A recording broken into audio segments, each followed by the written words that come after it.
Morning guys, tapos na po yung pagtimpla natin kanina.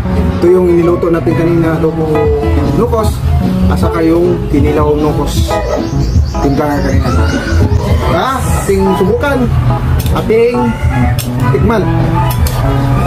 Gano'n siya kasarap. Unahin ko to kasi mainit to.